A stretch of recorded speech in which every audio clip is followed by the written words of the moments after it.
तसंच अमीन झेंडे, शरद जगताप, विराज काकडे, मोहन महाजन, मंगेश गोणे, पृथ्वीराज निगडे, अजित सोनवणे, भारत शेरेन, गणेश निकुडे, रमेश बयास, असलम पानसरे, राजेश चव्हाण, संदेश पवार, विजय खोमणे, संग्राम सस्ते, अरुणप्पा जगताप,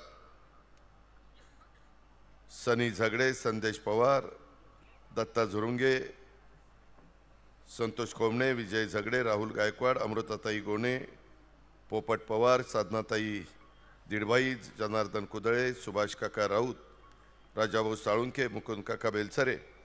उद्याच्या 5 वर्षाच्या करता जेजुरी परिसराचं प्रतिनिधित्व करण्याच्या करता ज्यांना आम्ही नगराध्यक्षपदाची उमेदवारी दिलेली आहे ते आमचे जयदीप दिलीप बारभाई, त्याचबरोबर आत्ता ज्यांचे 10 प्रभागातनं 20 उमेदवारांची ओळख करून दिली त्या आमच्या लाडक्या बहिणी, आमचे बांधव, सर्व प्रतिष्ठित जेजुरी परिसरातील जमलेले माझे नागरिक, पत्रकार मित्र, तसंच व्यापारी, छोटे व्यवसायधारक, अनेक वेगवेगळ्या समाजाचं प्रतिनिधित्व करणारे उपस्थित असणारे सर्व मान्यवर बंधू भगिनींनो आणि माझ्या तरुण मित्रांनो, अजून एका सभेला जायचं आहे. त्याच्यामुळे खरं तर अजून काही सहकारी मित्रांना आपले विचार मांडायचे होते, परंतु 10च्या आत प्रचार बंद करायचा असतो. इथून मला अजून एक फुरसुंगीची सभा आहे.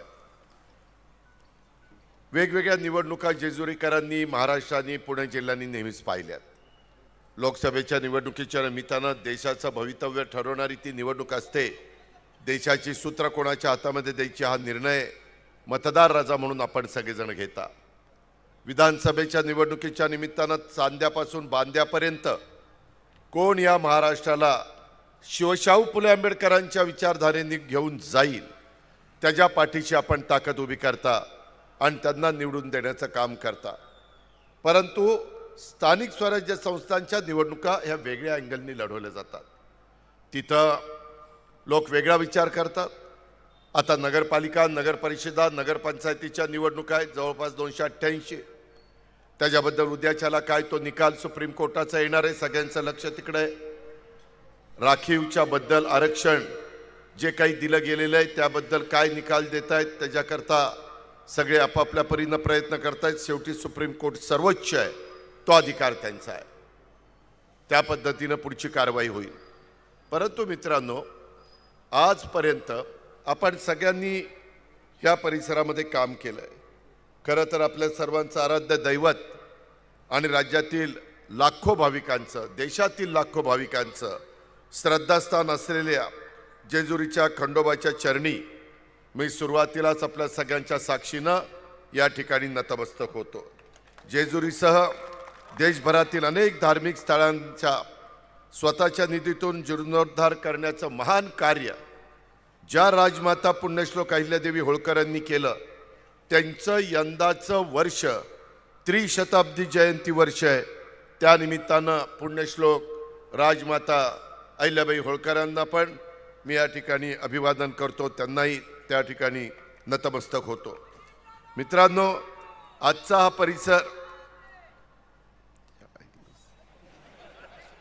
हा परिसर जेजुरी वासियांच्या दृष्टीने अतिशय महत्त्वाचा आहे.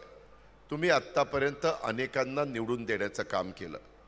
ह्या निवडणुकीच्या निमित्तानं 9 वर्षांनी निवडणुका आल्यामुळं सगळ्यांनाच वाटत होतं की आपल्याला संधी मिळाली पाहिजे. वेगवेगळ्या राजकीय पक्षाच्या नव्या दमाच्या कार्यकर्त्यांना वाटत होतं की आम्ही किती वर्ष थांबलो. अनुभवी लोकांना वाटतं की बाबा आज शेवटची संधी म्हणून आता आम्हाला संधी मिळाली पाहिजे. अशा पद्धतीनं 9 वर्ष निवडणुका नाही झाल्या. त्याच्यामुळं अनेक लोक, अनेक सहकारी यांनी इच्छा प्रदर्शित केली. माझ्या जेजुरी नगर परिषदेची पण इतरांच्या बरोबर निवडणूक जाहीर झाली. त्याच्यामध्ये आमचे संतोष खोमणे असतील, आमचे त्या ठिकाणी संदीप जगताप असतील, रोहिदास कुंभार असतील, गणेश निकुडे असतील, रमेश बायस असतील, ह्या सगळ्यांनी ह्यांचे पण काही काही मतं होते, त्यांची पण काही काही भूमिका होती, त्यांची पण काही काही इच्छा होती.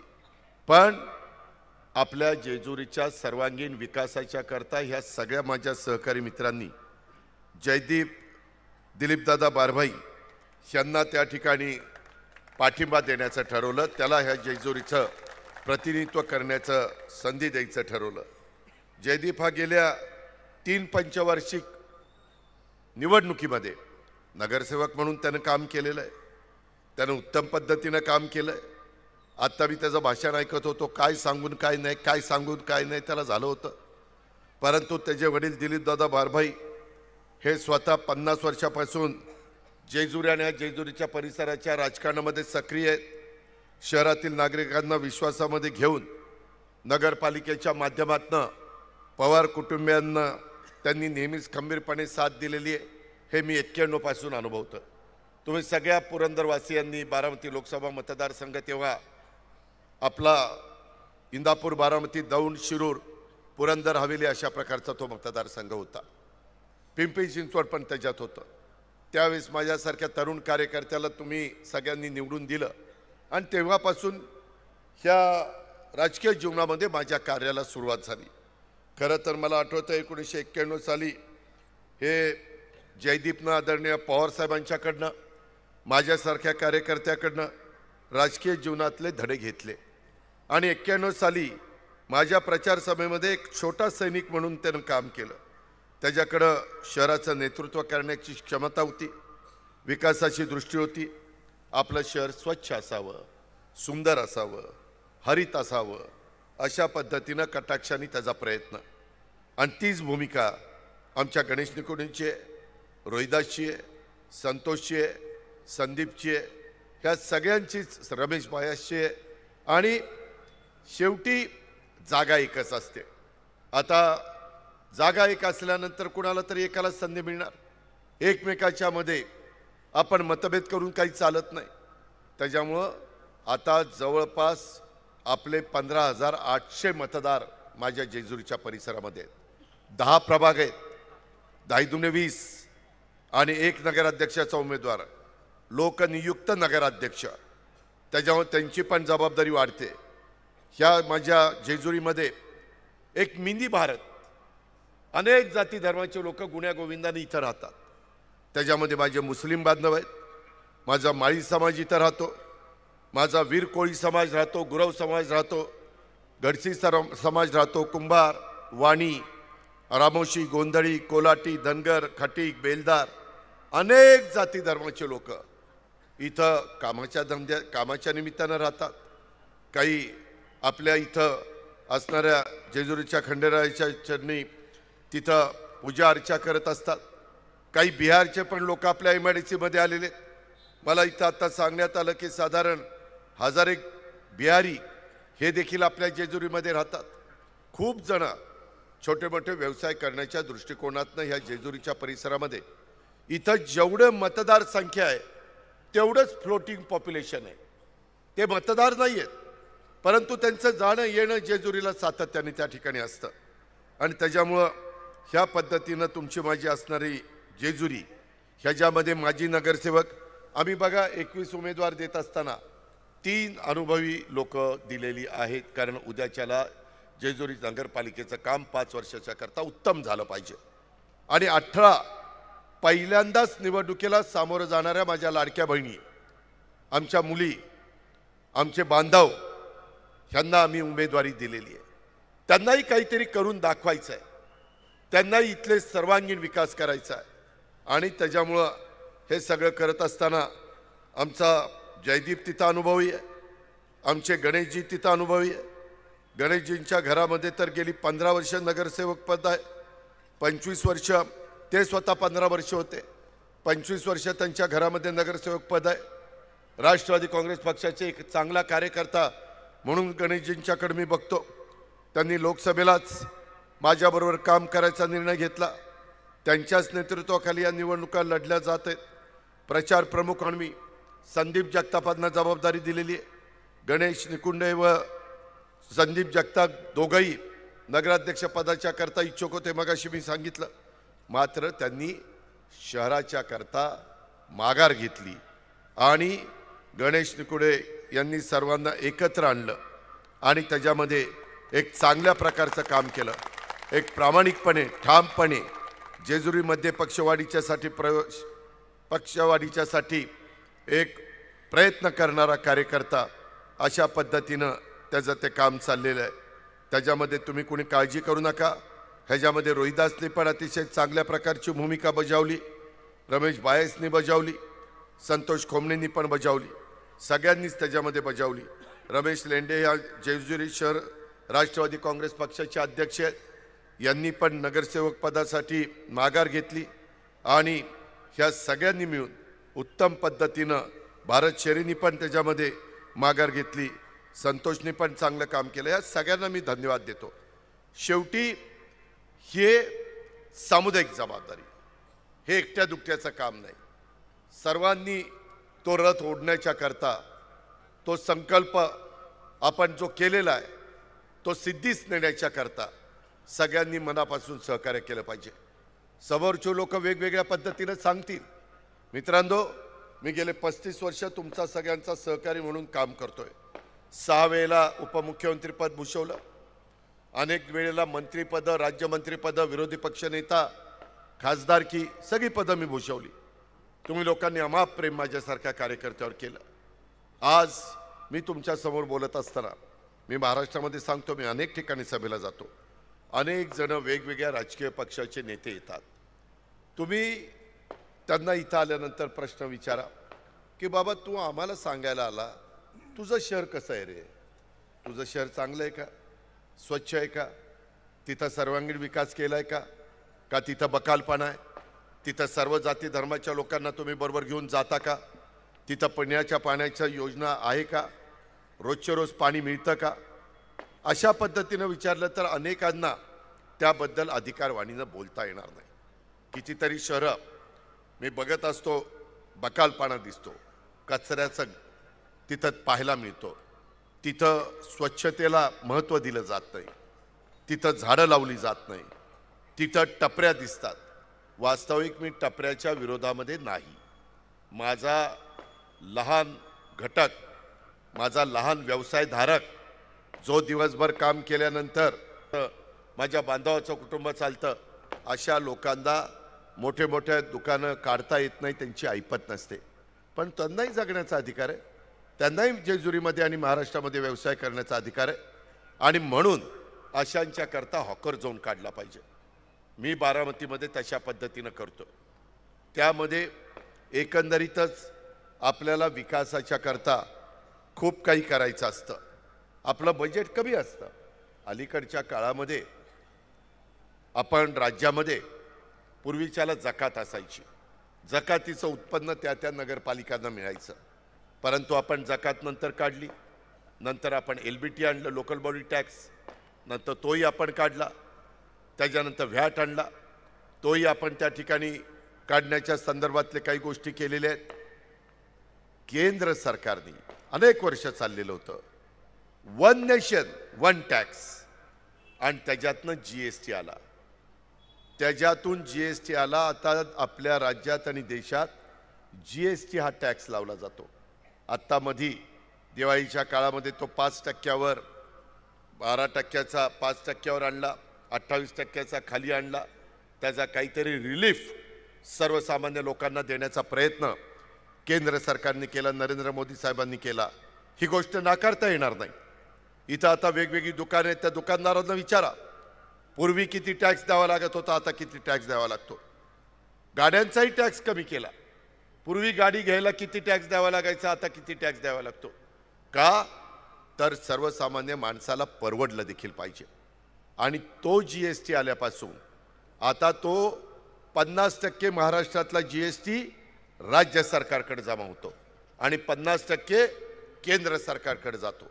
देशातनं सगळीकडचा 50% देशात जातो आणि त्या राज्यातला 50% त्या राज्याला मिळतो। ह्याच्यातून आपण आपली अर्थव्यवस्था चालवतो। त्याच्यामुळं इथून पुढच्या काळामध्ये अनेक गोष्टी आपल्याला आपल्या जेजुरीच्या परिसरामध्ये करायच्या। पालखी मार्ग आपल्याला उशीर झाला, संत तुकाराम महाराजांचा पालखी मार्ग,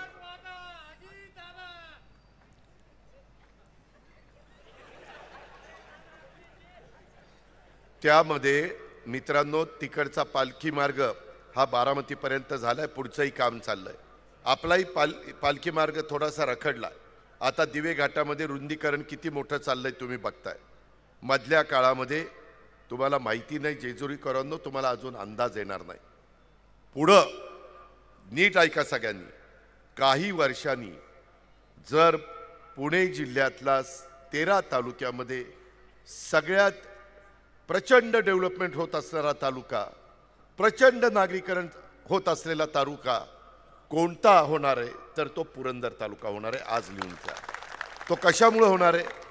जवळपास सासवडच्या परिसरामध्ये 3000 एकरावर पहिल्या टप्प्यामध्ये विमानतळ येत आहे. आम्ही अनेक जागा बघितल्या, अनेक वर्ष त्या खेडमध्ये बघितली, वेगवेगळ्या ठिकाणी आम्ही गेलो. धावपट्टीला लागणारी लांबच्या लांब जागा पुण्याच्या जवळ कुठंच उपलब्ध होईना. खेडची आपल्याला सापडली, परंतु तिथं एका बाजूला डोंगर आहेत, त्याच्यावर तिथं अडचण आली. एका बाजूला तिकडच्या भागात शिरूरचं पाबळगाव, मस्तानीचं गाव, तिथंही काही अडचण आली. त्याच्यामध्ये आपण SEZ जो कल्याणीने केलेला होता ते मला म्हणले की दादा मी जमीन घेतलेली तिथं 2 धावपट्ट्या होत आहेत. मित्रांनो, आता आपण 2 धावपट्ट्या करणार आहे. मुंबईमध्ये देखील 2 धावपट्ट्या नाही, एकाच वेळेस लँडिंग आणि एकाच वेळेस टेक ऑफ, अशा पद्धतीनं जगामध्ये नवीन गोष्टी व्हायला लागलेल्या आहेत. दिल्लीमध्ये आहे, आत्ता पंतप्रधानांनी नव्या मुंबईचं विमानतळाचं उद्घाटन केलं, तिथं पण आहे. तसं आपल्याला करावं लागेल. आज जगाच्या पाठीवर पुणे, पिंपरी चिंचवड हे एक महत्त्वाची शहरं ओळखली जातात. ह्या शहरातलं तुमच्या माझ्या भागातले अनेक मुलं मुली परदेशात आहेत. त्यांना कधी इकडे यायचं असतं, इकडून तिकडं त्यांच्या आईवडिलांना जायचं असतं, सासू सासऱ्यांना जायचं असतं. आणि त्याच्यामुळं विमानाची वाहतूक, मला आठवत आहे तुम्ही मला खासदार केलं तेव्हाच एक विमान पुण्यावरून मुंबईला यायचं, मुंबईवरून पुण्याला जायचं. 10 वाजता का काहीतरी टायपिंग होतं. आता लाखो लोक पुण्यातून ये जा करतायत. तिथं पार्किंगला जागा मिळत नाही. आणि म्हणून आम्हालाही कळतं, मी पण शेतकरी आहे, की बाबा शेतकऱ्यांच्या जमीन घेऊन त्यांचं काय होणार, परंतु त्यांना अधिक मोबदला देऊन आणि त्याच्यातनं काही % त्यांच्या पुढच्या पिढीच्या करता पण डेव्हलपमेंट केलेले प्लॉट देण्याच्याबद्दल राज्य सरकार त्या ठिकाणी विचार करत आहे. बरं, सासवडला लागूनच असलेला आता पालखी मार्ग झाला, आपण हडपसरवरून निघालो, दिवेघाटवर आलो की तिकडून जेजुरीपर्यंत येताना सासवड कधी आलं कधी गेलं कळतच नाही. झालं की नाही असं? त्याच्यामध्ये रस्ते सरळ केले जातात, बोगदे काढले जातात. आम्ही आता परवा मुख्यमंत्र्यांनी, आम्ही दोन्ही उपमुख्यमंत्र्यांनी मेट्रोच्या बद्दलचं जाळं संपूर्ण आपल्या पुणे आणि पिंपरी चिंचवडमध्ये फिरवायचं ठरवलेलं आहे. तिकडं वाघोलीपर्यंत जायचं आहे, तिकडं चाकणपर्यंत जायचं आहे, इकडं आपल्याला चांदणी चौकाच्या पुढपर्यंत जायचं आहे, इकडं पण आपल्याला कात्रजपर्यंत जायचं आहे. सगळ्या भागामध्ये मेट्रो गेली पाहिजे. त्याच्याशिवाय पब्लिक सर्व्हिस ट्रान्सपोर्ट चांगले असल्याशिवाय गत्यंतर नाही. नाहीतर प्रचंड ट्रॅफिक झालेलं आहे. आम्ही फ्लायओव्हर करतोय, आम्ही काही ठिकाणी बोगदे काढतोय, आम्ही त्याच्यातनं डायरेक्ट एअरपोर्टला कशी रेल्वे आणता येईल हाही प्रयत्न करतोय. आणि एवढा रुंद रस्ता की विमानतळावर पुरंदरच्या सासवडच्या उतरल्यानंतर ताबडतोब ते काही मिनिटांमध्ये पुण्यामध्ये पोहोचतील अशा प्रकारचा रस्ता देखील आपण करतोय. दोन्ही शहराला रिंग रोड आपण करतोय, एक PMRDAचा, एक त्या ठिकाणी रस्ते विकास महामंडळाचा.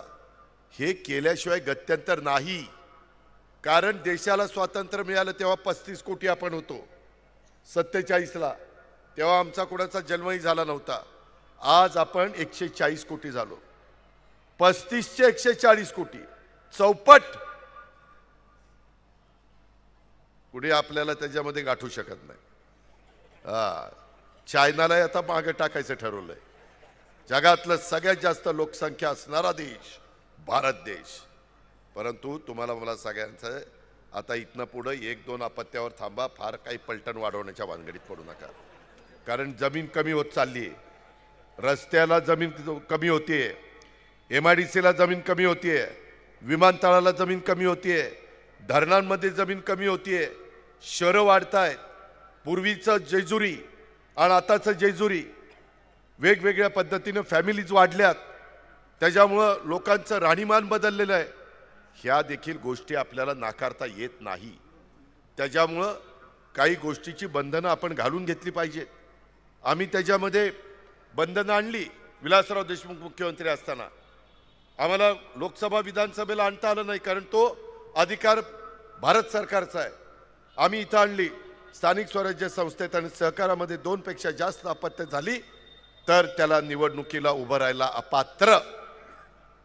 आणि तो निर्णय घेताना माझ्या लक्षात आलं, मी विलासरावनं म्हणलं, विलासराव, एका आमच्या मायमौलीला बहिणीला पहिली डिलिव्हरीला पहिलं मूल झालं आणि दुसऱ्याला जुळं झालं तर ती नव्हती, तिचा काय दोष? म्हणले हे बरोबर आहे. म्हणले मग आता असं करा, पहिल्यांदा जुळं झालं की तिनं थांबायचं किंवा त्या जोडीनं थांबायचं. पुन्हा त्या म्हणतील आम्हाला कशाला थांबायला सांगतो, दोघांना सांग. तर आणि सेकंड डिलिव्हरी झाली तर ती तिळं होऊ किंवा जुळं होऊ तेही त्याच्यामध्ये धरायचं. असं करून तो कायदा पास केला. पुन्हा आम्ही म्हणलं की काहींचं आत्ता आपण लगेच केला तर काही म्हणतील आम्हाला माहितीच नव्हतं, आमची पोटुशी आहे, मग काय करायचं? म्हणलं आता इथून पुढे 1 वर्ष मुदत द्या. वर्षात काय असेल ते, काय कुणाची देणगी कुणाचं काय, देवाची कृपा. लोक म्हणतात देवाची कृपा, आता देव म्हणतो कुठली रे माझी कृपा. मित्रांनो, गमतीचा भाग जाऊ द्या, परंतु त्याच्यातनं तो कायदा केला. आता काही महाभाग मला भेटतात, मला पण आश्चर्य वाटतं. म्हणलं अरे तुला 3 मुलं आहेत की रे? नाही म्हणले दादा, 2च मुलं रेकॉर्डला दाखवली, 3रं भावाला दत्तक देऊन टाकले. अरे पण तुझ्या पोटी जन्माला आले दत्तक काय दिलं? असलं पण काही जण करतात. असं नकारे करू. त्याच्यामध्ये नियम कायदे सगळ्यांना सारखे, ह्या पद्धतीनं आपण पुढे जाऊ नका. माझी आपल्याला सगळ्यांना सांगणं आहे की कुठल्याही परिस्थितीमध्ये आपल्याला समाजाला बरोबर घेऊन जायचं आहे, सर्व जाती धर्माला बरोबर घेऊन जायचं आहे. 21 उमेदवार देत असताना अनेक जाती धर्माला प्रतिनिधित्व देण्याचं काम आम्ही केलेलं आहे. रोहिदासनी तर स्वतःचा वॉर्ड सोडून तिथं आमच्या अल्पसंख्याक समाजाला संधी देण्याचं काम केलं. त्याच्यामध्ये एकंदरीतच कुठल्याही परिस्थितीमध्ये माझी आपल्याला विनंती आहे की जातीचा, पातीचा, नात्याचा, गोत्याचा विचार अजिबात करू नका. ही वरच्या आळीचा, ती खालच्या आळीचा, ही माझ्या जवळचा, ही माझ्या लांबचा, असं करू नका. हे टीमवर्क आहे.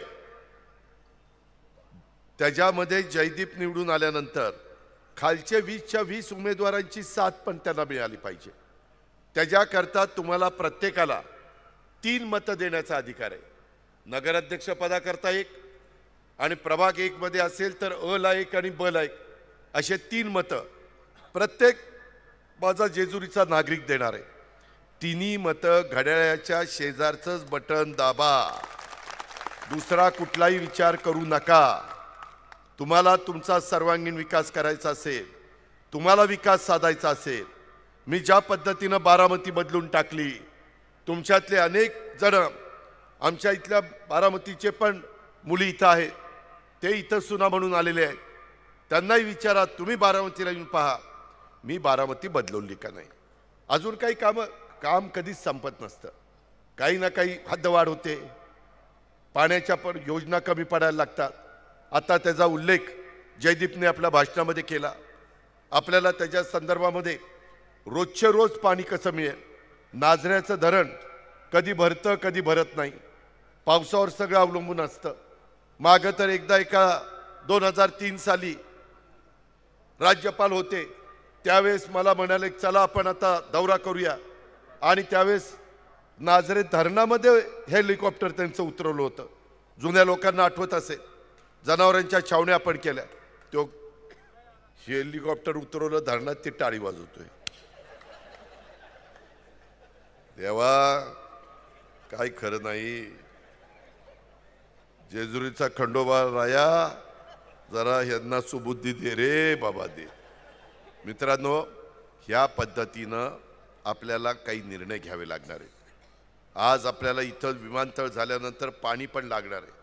आम्ही आता वरसगाव, पानशेत, खडकवासला, टेमघर, पवना हे सगळी धरणाचं पाणी जवळपास प्यायला चाललेलं आहे आणि त्याच्यामुळे टाटाची मुळशी धरण, टाटाची इतर धरणं त्यांनाही आम्ही सांगितलंय की आता वीज करून चालणार नाही। आता सूर्यावर वीज तयार होते, आता त्याच्यामध्ये वाऱ्यावर वीज तयार होते, कोजनमधनं वीज तयार होते, न्यूक्लिअरमधनं वीज तयार होते, अनेक प्रकारे वीज आता तयार केली जाते आणि त्याच्यामुळं आता ते पाणी आम्हाला प्यायला लागेल। मुळशीचं पाणी 25 TMC पाणी आहे, ते आपल्याला करावं लागणार। आम्ही टाटाशी बोलतोय, ऑलरेडी 1-2 आमच्या मीटिंग त्यांच्याशी झालेल्या आहे।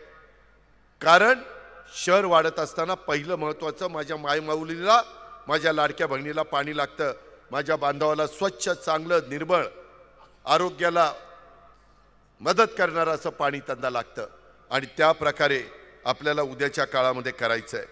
हे सगळं करत असताना आज मी सरकारमध्ये, आज मी तुमच्या सगळ्यांचा पालकमंत्री म्हणून काम करतोय। 3 पक्षाचं सरकार आहे, नाही असं नाही, परंतु त्याच्यामध्ये आमचा पण काही सहभाग आहे।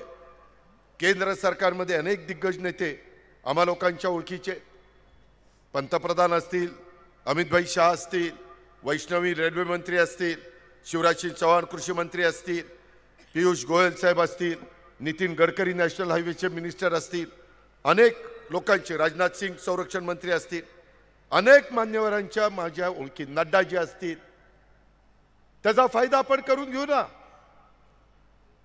केंद्राचा जो निधी आहे, स्मार्ट सिटीचा, घरकुलाचा, पंतप्रधान आवास योजनेचा, तो निधी आपल्याला आणता येईल। राज्य सरकार त्याला जोड आहे। राज्य सरकारमध्ये आम्ही अर्थसंकल्प मांडतो, विकास कामाला उद्याच्याला आम्ही गणेशला विचारू, आम्ही जयदीपला विचारू, मी माझ्या लाडक्या बहिणींना, मुलींना विचारीन काय तुमचं म्हणणं आहे, त्याच्यामध्ये आपण आढावा बैठक घेऊ शकतो। कुठली कामं केली पाहिजेत, कशी केली पाहिजेत। मगाशी जयदीपने सांगितलं की मागच्या काळामध्ये झालेली कामं, त्याच्यामध्ये मोठ्या प्रमाणावर भ्रष्टाचार झालेला आहे।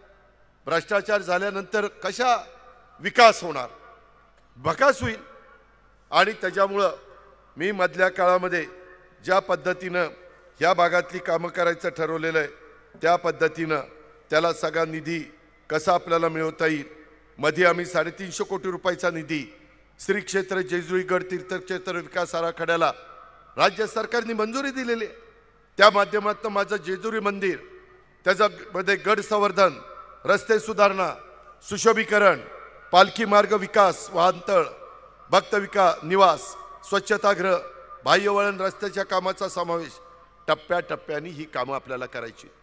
मी असा दावा करत नाही जयदीप, गणेश आणि हे सगळे निवडून आले की लगेच उद्याच्याला जादूची कांडी फिरवल्यासारखं सगळं आलबेल होईल। त्याला काही शॉर्ट टर्म मधली कामं आम्हाला करावी लागतील, काही लॉंग टर्मची कामं करावी लागतील।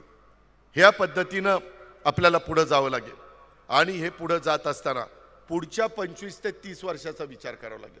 बाबांनो, तुम्ही मला खासदार केलं त्यावेळेस मी बारामतीचा पुढच्या 25-30 वर्षाचा विचार केला, त्यामुळं बारामतीमध्ये बाहेरनं रिंग रोड झाले, त्यामुळं बारामतीमध्ये रस्ते रुंद झाले।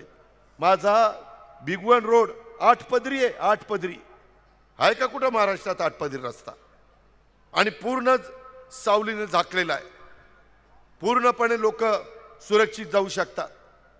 ह्या पद्धतीनं कामं करायची असतात। लोकांना आता एखादं काम करताना वाटेल काय गरज आहे, अरे पण पुढं ज्या प्रकारे विकास होतोय, ज्या पद्धतीनं माझ्या जनतेचं राहणीमान बदलतंय, लोक गाड्या घेत आहेत, आता इलेक्ट्रिक व्हेकल आलेत, इलेक्ट्रिक मोटरबाईक आल्यात, स्कूटर आल्यात, रिक्षा आल्यात, हे येणार, त्याला काही डिझेल भरायचं नाही, पेट्रोल टाकायचं नाही, चार्ज केलं की चालायला लागलं ते। त्यामुळं हे कुणी थांबू शकत नाही। म्हणून आपल्याला उद्याचा काही विचारपूर्वक निर्णय हे घ्यावे लागणार आहेत आणि त्याकरता मला आपल्याला सगळ्यांना सांगायचं आहे, केंद्र सरकारकडे देखील पर्वतमाला योजना आहे, पर्वतमाला योजना, त्या अंतर्गत राज्यात 45 ठिकाणी आपल्या महाराष्ट्र शिवशाहू फुले आंबेडकरांच्या महाराष्ट्रात 45 ठिकाणी रोपवे करण्यात येणार आहेत आणि या 45 ठिकाणामध्ये माझ्या जेजुरीचा पण समावेश आम्ही केलेला आहे। कारण बरेच दिवस आपल्या जेजुरीमध्ये रोपवे करायचं आपली सगळ्यांची चर्चा होती, परंतु त्याच्यामध्ये आता पर्वतमाला केंद्र सरकारच्या योजनेमध्ये आपण ते घातलेलं आहे। आमचा राज्याचा विकास हाच आमचा महाराष्ट्राचा विकास हा आमचा अजेंडा आहे आणि त्याच्यावर राजकारणात समाजकारणात कोणत्याही भूमिकेमध्ये आम्ही असलो तरी घड्याळ आणि राष्ट्रवादी काँग्रेस पक्ष हा शेतकरी कष्टकरी सर्वसामान्य जनतेसाठी आम्ही तळमळीनं काम करत असतो आणि ते पण सर्वसमावेशक शाश्वत आणि वेगवान विकास हेच आमचं खरं सूत्र आहे। त्यासाठी आपल्या सर्वांचे आशीर्वाद आपल्या सगळ्यांचं सहकार्य हे आम्हाला हवं आहे। बाबांनो जेजुरीकरांनो प्रत्येकाचा काळ असतो। मागं दिलीपदादाचा काळ होता, आता दिलीपदादांनी किती ठरवलं तर तब्येत साथ देणार आहे का? नाही देणार, कारण हे निसर्गाने ठरवलेलं चक्र आहे। यशवंतराव चव्हाण साहेबांचा काळ होता, तो त्या काळातल्या जनतेने पाहिला। वसंतदादांचा काळ होता, वसंतराव नाईकांचा काळ होता, हे आपण अनुभवलं, आपण नाही म्हणत नाही। इंदिराजी गांधींचा काळ होता, राजीव गांधींचा काळ होता, पी.व्ही. नरसिंहरावजींचा काळ होता, वाजपेयी साहेबांचा काळ होता, आता मोदी साहेबांचा काळ आहे। हे आपण मान्यच केलं पाहिजे आणि त्याच्यामुळं आम्ही कामाची माणसं आहेत, आम्ही शब्दाचे पक्के आहोत, आम्ही खोटं काही करणार नाही।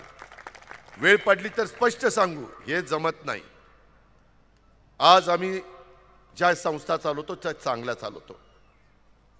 मी ज्या माळेगाव कारखान्याचा चेअरमन आहे, माळेगाव कारखान्याचा भाव चांगला आहे। आपलं कार्यक्षेत्र सोमेश्वर कारखान्याचं आहे। परवा सोमेश्वरांनी काय भाव डिक्लेअर केला तुम्ही बघितलेलं आहे, काय भाव डिक्लेअर केला बघितलेलं आहे। अरे तेच ना बाबा, मीच सांगितलं, मला सांगते त्याच्यामध्ये आज बाकीचे भाव काय येतो, काय परिस्थिती आहे। आज आम्ही दूध संघ चांगले चालवतो। जिल्हा बँकेचा चेअरमन इथंच बसला, तुमच्याच पुरंदरचा सुपुत्र आहे। आज महाराष्ट्रामध्ये पहिल्या 1-2 मध्ये आपल्या बँकेचा नंबर येतो। तू लय देशामध्ये लगेच सांग, ती म्हणतो देशामध्ये, मला ते तपासावं लागेल, नाही तर लोक उद्या म्हणतील की यालाही खोटं बोलला। त्याच्यामुळे मी पहिल्यांदा सांगतो महाराष्ट्रामध्ये, देशातलं तपासून मग पुढच्या सभेला सांगतो। मित्रांनो, एकंदरीतच आम्ही संस्था चांगल्या चालवतो। आज आमचं कृषी विज्ञान केंद्र बघा, ॲग्रिकल्चर कॉलेज बघा, पुणे जिल्हा शिक्षण संस्था बघा, त्याच्या संदर्भातलं विद्याप्रतिष्ठान बघा, रयत शिक्षण संस्थेमध्ये आम्ही सगळेजण काम करतो। पवारसाहेब त्याचे अध्यक्ष आहेत, आम्ही तिथं त्यांच्या हाताखाली काम करतो। शेवटी आज आम्ही काम करू शकतो, तुमच्या विकासाला मदत करू शकतो आणि आम्ही करून दाखवलंय। पालकमंत्री या नात्याने मला तुम्हालाही काही सहकार्य करता येईल, CSRचा निधी आपल्याला आणता येईल, काही इंडस्ट्री आपल्याही जेजुरीच्या परिसरामध्ये, थोडीशी सासवडच्या परिसरामध्ये, उद्याच्याला लॉजिस्टिक पार्क हे आपल्या सासवडच्या विमानतळाच्या परिसरामध्ये होणार आहे। त्याच्यातनं मोठे मोठे लोक तिथं गुंतवणूक करतील, त्यांना उद्याच्याला आपण सांगू शकतो तुम्ही आमच्या पुरंदरमध्ये येऊन आज 2 पैसे कमवताय, दिलेल्या नफ्यातनं तुम्हाला 2% CSR द्यायचा आहे, द्या आमच्या पुरंदरला, द्या आमच्या सासवडला, द्या आमच्या जेजुरीला। मित्रांनो, हे करता येतं, फक्त इच्छाशक्ती पाहिजे, राजकीय इच्छाशक्ती पाहिजे। उद्याच्याला शिक्षणाच्या संदर्भामध्ये इथं काही बदल करायचे असतील, इथं काही ॲडिशनलचं काम करायचं असेल ते आपण करू शकतो। तिथं आपल्या ओळखी आहेत, तिथं आपल्या शब्दाला किंमत आहे। काही इंग्रजी माध्यमाच्या संदर्भामध्ये अलीकडे लोकांचं मुलांचं मुलींचं प्रमाण वाढलेलं आहे, CBSE स्कूल करायचं असेल, काही जे काही समाजाची गरज असेल ती गरज पूर्णत्वाला नेण्याचं काम आपण सगळेजण या निमित्तानं करू शकतो। म्हणून माझी आपल्याला सगळ्यांना विनंती आहे की मागे 2016ला आम्ही वीर धरणातनं माझ्या जेजुरीला पाणी पुरवठा प्राधान्याने देण्याच्याबद्दल तेव्हा सासवडला पण मी मंजुरी दिली आणि इथं पण दिली, परंतु ते काम अजून अर्धवट आहे, त्याचा उल्लेख जयदीपने केला. माझ्या जेजुरी शहराची हद्दवाढ करण्याचा अजून एक प्रश्न प्रलंबित आहे.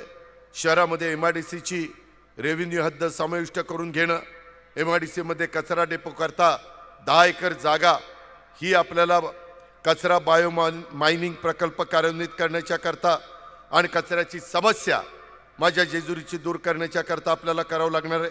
पुणे शहराच्या धर्तीवर जेजुरी शहराच्या दोन्ही बाजूला बहुमजली बंदिस्त पार्किंग हे आपल्याला करावं लागणार आहे, कारण फार मोठ्या प्रमाणावर भक्त त्या दर्शनाच्या निमित्तानं आपल्या जेजुरीमध्ये येत असतात. त्याच्याचबरोबर मागच्या काळामध्ये जो काही भ्रष्टाचार झाला आहे तो भ्रष्टाचार मुक्त आपली जेजुरी नगरपालिका, भयमुक्त कारभार. आताही मला कोणी सांगितलं, कोण येतं इथं देतं दम देतं. अरे दम काय, तू आर्य म्हणल्यावर आम्हाला काय कार्य म्हणता येत नाही. हे असं कसं चालेल? आम्ही पण काय कुणाचं दूध प्यायलेलं आहे, याला सांगायला पाहिजे काय? हे असलं नाही चालणार. आम्ही चुका करणार नाही, आम्ही योग्य वागू, तुम्ही चुका करू नका, तुम्ही योग्य वागा. पण कुणी सत्तेची मस्ती आणि त्या ठिकाणी नको त्या गोष्टी करायचा प्रयत्न केला, आमच्या सर्वसामान्य जेजुरीकरांना घाबरवण्याचा प्रयत्न केला, दम देण्याचा प्रयत्न केला, तर तो देखील आम्ही खपून घेणार नाही. ज्या गावच्या बोरीत त्याच गावच्या बाबळी आहेत, हे लक्षात ठेवा. आणि ह्या पद्धतीनं आपल्याला सगळ्यांना पुढे जायचं आहे. निर्व्यसनी समाज निर्माण करायचा आहे. वारकरी संप्रदायांनी जे सांगितलंय, साधू संतांनी जे सांगितलंय, बा पांडुरंगांनी जे सांगितलंय, माऊलीने जे सांगितलंय, तुकोबारायांनी जे सांगितलंय, त्या रस्त्यानी आणि शिवशाहू फुले आंबेडकरांच्या रस्त्यानी हे आपल्याला स्वर्गीय यशवंतराव चव्हाण साहेबांचं बेरजेचं राजकारण करत आपल्याला बाबांनो पुढे जायचं आहे. आणि म्हणून माझी तुम्हाला सगळ्यांना विनंती आहे की एकंदरीत महाराष्ट्राच्या राजकारणाला सुसंस्कृत चेहरा ज्या स्वर्गीय यशवंतराव चव्हाण साहेबांनी दिला, त्या आदरणीय चव्हाण साहेबांच्या विचाराचा, विकास कामाचा, सुसंस्कृत राजकारणाचा वारसा हा आपण पुढे घेऊन जाऊया. आणि त्याकरता आपला राष्ट्रवादी काँग्रेस पक्ष आणि त्याचं घड्याळ हे सगळेजण आम्ही त्या मदतीला तुमच्याकरता धावून येतोय. ही पण गोष्ट आपण सगळ्यांनी लक्षामध्ये ठेवा. मित्रांनो, बऱ्याच गोष्टी बोलण्यासारख्या आहेत, परंतु मलाही पुढे जायचं आहे. आता AIचा वापर होतोय. मी माझ्या बारामतीमध्ये कृषी विज्ञान केंद्रात AIचा वापर करतोय, म्हणजे कृत्रिम बुद्धिमत्ता. आपल्याला उद्याच्या काळामध्ये जयदीप गणेश ह्या गोष्टी कराव्या लागणार आहेत. फार चांगल्या पद्धतीनं आम्ही 70 टन ऊस काढणारी माणसं आमच्याकडे आता AIचा वापर करून 100 टन ऊस काढायला लागले. आणि 100 टन ऊस काढणारा माणूस 140 टन ऊस काढायला लागतात. मी नुसतं भाषणात सांगत नाही, या बारामतीमध्ये आणि आमच्या कृषी विज्ञान केंद्रामध्ये बघा, खोडवा पण किती निघतोय बघा. कुठलं आपण ऊसाचं बेणं लावलं पाहिजे, कुठली फळबाग घेतली पाहिजे. माझ्या पुरंदरमधली भौगोलिक परिस्थिती, इथं अंजिराच्या बाग आहे, सीताफळाच्या बाग आहे. इथला माझा शेतकरी कष्टकरी अतिशय मेहनती आहे, त्याला बाकीचं इन्फ्रास्ट्रक्चर दिलं पाहिजे.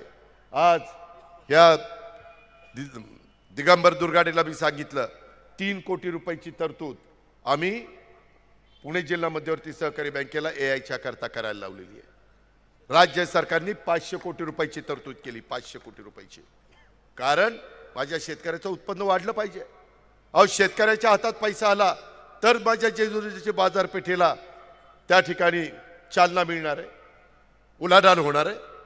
माझ्या शेतकऱ्याकडे, शेतमजुराकडे पैसा नसेल तर काय इथं होणार आहे? हे सगळं एकमेकावर चक्र आहे. ही गोष्ट लक्षात घ्या. आणि या सगळ्याचा अभ्यास गेले 35 वर्ष आम्ही अनुभवलेला आहे. आम्ही त्याच्यातनं गेलेलो आहे. आम्ही पण सगळं आईकडनं लगेच पोटातनं शिकून आलो नाही. रोज काही ना काही नवीन शिकण्याचा प्रयत्न करतोय. रोज वेगवेगळ्या भागातली माहिती घेतोय. कुठं काय घडतंय, आपण काय केलं पाहिजे, कशातनं माझी जेजुरी तिचा सर्वांगीण विकास होईल, कशातनं माझा सासवड पुढे जाईल, कशातनं माझा पुरंदर असेल, नीरा असेल, वाला असेल, ह्या सगळ्याचा विकास होईल. हे आमचं ध्येय आहे, हे आमचं व्हिजन आहे. आम्ही नुसते घेवड्यासारखं बोलणारी माणसं नाही आहे. आम्ही काम करून दाखवणारी माणसं आहेत. आम्ही कृती करून दाखवणारी माणसं आहेत. आणि म्हणून मित्रांनो, एकंदरीतच ह्या अतिवृष्टीच्या काळामध्ये देखील पहिल्या टप्प्यात 33,000 कोटी रुपयाचा मदत आम्ही शेतकऱ्यांना केली. परत दिवाळीच्या नंतर पाऊस आला, पुन्हा 11,000 कोटीची मदत केली. माझा शेतकरी नडला नाही पाहिजे, मला शेतकरी अडचणीत आला नाही पाहिजे. शेतकरी मोडला राज्य मोडेल, शेतकरी मोडला अर्थव्यवस्था अडचणीमध्ये येईल, हे आम्ही जाणतोय. आणि म्हणून जेजुरीकरांनो, आता 4-5 दिवसच राहिलेत.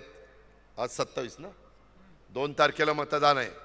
त्याच्यामध्ये वेगवेगळे लोक येतील, प्रलोभनं दाखवतील. त्याच्यामध्ये बळी पडू नका. तुमच्या सद्विवेक बुद्धीला स्मरून मी जे काही सांगितलेलं आहे तेही तुम्ही लक्षात घेतलेलं आहे. इतर पण काही सांगतील तेही लक्षात घ्या. तुलना करा की कोण शब्दाचा पक्का आहे, कोण आपल्याला मदत करेल. मला पुण्याला जाताना जेजुरीच्या इथनंच जायचं आहे. उद्याच्याला मी काहीतरी थातूर सांगितलं तर आडवा, हे अजित पवार थांब, त्यावेळेस तोंड भरून एवढं सांगत होता आणि काय झालं तुझं. तशी वेळ मी तुमच्यावर येऊन देणार नाही. मी मजबूतीनं ह्या सगळ्यांच्या पाठीशी उभा राहील. नुसतं तुम्ही खेळा मी कपडे सांभाळतो असं नाही, पूर्ण ताकदीनं उभा राहील. विकास कामामध्ये ज्या ज्या गोष्टी त्यांना पाहिजे त्या त्या गोष्टी त्यांना देईन.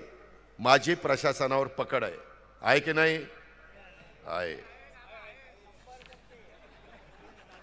शाळेला काही जण चंद्रावर गेलेत खरे का आज? मित्रांनो, त्यामध्ये त्याचा गमतीचा भाग जाऊ द्या, पण माझी प्रशासनावर पकड आहे. मी कुठल्याही अधिकाऱ्याला कारण नसताना दोष देत नाही किंवा कारण नसताना काही त्याला त्रास देत नाही. त्यांनी चांगलं काम करावं, आम्ही त्याच्या पाठीशी उभं राहू. त्यांनी भ्रष्टाचार मुक्त कारभार करावा, त्यांनी दर्जेदार काम करावं. दिलेला पैशाचा पै आणि पै त्यांनी समाजाच्या भल्याकरता उपयोगी आणावा. ह्या पद्धतीनं हे काम आम्ही त्या ठिकाणी करू. आणि मी तुम्हाला सांगतो, आमचा जयदीप काय किंवा आम्ही जे जे उमेदवार तुम्हाला त्या ठिकाणी दिलेले त्या उमेदवारांच्या मध्ये देखील कुणीही, गणेश काय किंवा कुणीच तिथं कमी पडणार नाही. तुम्ही टाकलेल्या विश्वासाला त्या माझ्या लाडक्या बहिणी, माझ्या मुली, माझे सगळे बांधव पात्र राहतील. हा शब्द मी खंडेरायाच्या साक्षीनं मी तुम्हाला सगळ्यांना या ठिकाणी खंडोबाच्या साक्षीनं देतो. मी ते खंडोबाकडेच तोंड करून बोलतोय. या गोष्टीचा विचार तुम्ही करा. काही लोकांना मला थांबवावं लागलं, माझ्या कार्यकर्त्यांना थांबवावं लागलं, त्यांना मला सांगायचं आहे. मग त्याच्यामध्ये आमचा रमेश लेंडे असेल किंवा आमचा समीर मोरे असेल किंवा आमचा परशुराम लाखे असेल, मला तुम्हाला सगळ्यांना सांगायचं आहे, तुम्हाला उद्याच्या काळामध्ये ह्या नगरपालिकेमध्ये स्वीकृतमध्ये प्रतिनिधित्व करण्याची संधी ही मी वेगवेगळ्या लोकांना देणार आहे. त्याच्यामध्ये आमच्या रमेशला पण देणार, समीरला पण देणार आणि परशुरामामध्ये तर राम आहे त्याला पण मी देणार. त्याबद्दल काळजी करू नका. ज्यांची नावं नाही घेतली ते म्हणतील आमचं काय, तुमचाही विचार करणार. काळजी करू नका. तुम्ही फक्त घड्याळाचं बटन दाबा, मग सगळं काही पद्धतशीर होतोय. एवढंच सांगतो आणि आपल्या सगळ्यांची रजा घेतो. जय हिंद, जय महाराष्ट्र, जय भीम, खुदा हाफिज. हाय अंगावर खादी संग कामाची यादी, हाय अंगावर खादी संग कामाची यादी, अशी दमदार